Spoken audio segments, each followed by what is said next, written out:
tolong kita bedakan antara sah tidak sah dengan afdal tidak afdal.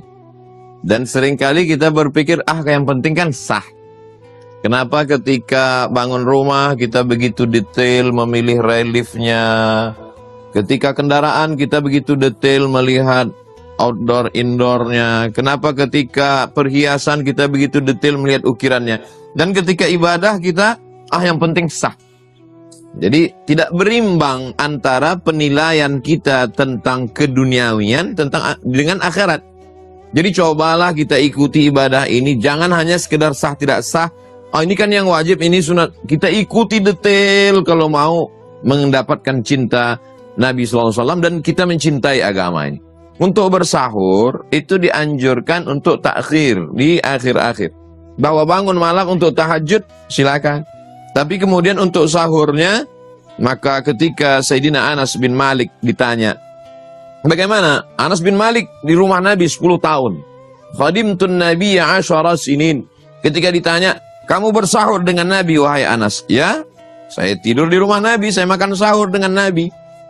Berhentinya makan sahur itu menjelang menuju azan, karena waktu itu belum ada jam, belum ada menit, kata beliau, kira-kira 50 ayat. Itulah makanya di tempat kita ada imsak.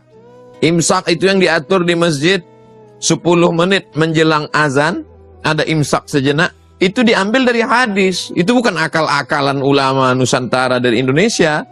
Itu diambil. Jadi bagusnya kita memang makan sahur di akhir-akhir sampai kemudian dikira-kira 50 ayat menjelang azan subuh, berhenti, gosok gigi. Itu afdal. Di situ kita dapat manfaat membiasakan bangun malam, manfaat kekuatan fisik tubuh. Dan kalau orang sahurnya di awal, dijamin nanti dia sholat subuhnya terlambat. Tapi kalau dia sahur di akhir itu, insya Allah dia akan sholat subuh berjamaah. Apalagi di masjid-masjid kita ada kultum kajian, duduk sejenak baca Quran, berzikir, sholat sunat isyraq. Jadi banyak manfaat. Betul, Ustaz. Tasaharu, bersahurlah. Fa inna fis sahuri barakah. Karena di dalam sahur itu ada barokah. Di antaranya barokah bisa makan bersama. Makan bersama ini nikmat, Bang Mario. Berapa banyak orang sekarang tidak bisa makan bersama.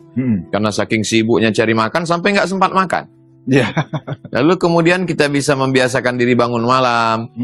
Semalas-malasnya orang beriman di bulan Ramadan, pasti dia bangun malam. Paling tidak untuk jur'atan minal ma', minum seteguk air. Bagi ibu-ibu yang mungkin tidak mau makan sahur untuk menjaga peningkatan tubuhnya supaya tidak meningkat.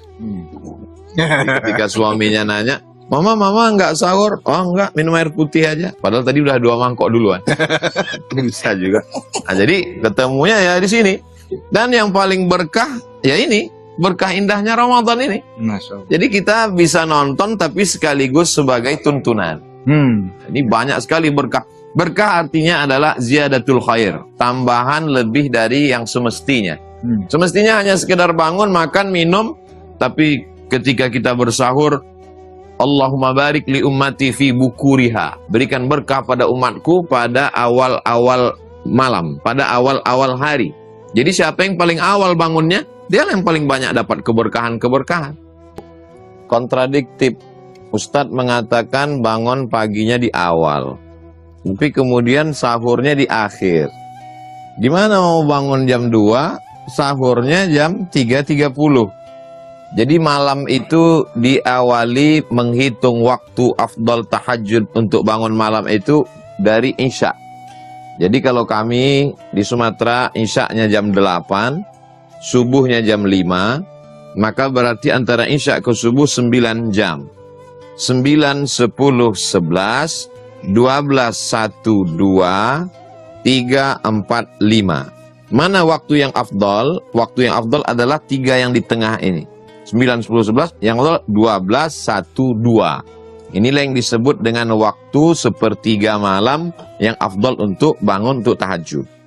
Dia bangun tahajud, setelah itu kemudian selesai tahajud, witir, berzikir, baca Quran, lalu kemudian dia tidur. Setelah tidur, lalu bangun lagi untuk makan sahur. Kenapa ibadah ini berkualitas? Karena al-jaza' ala qadril amal.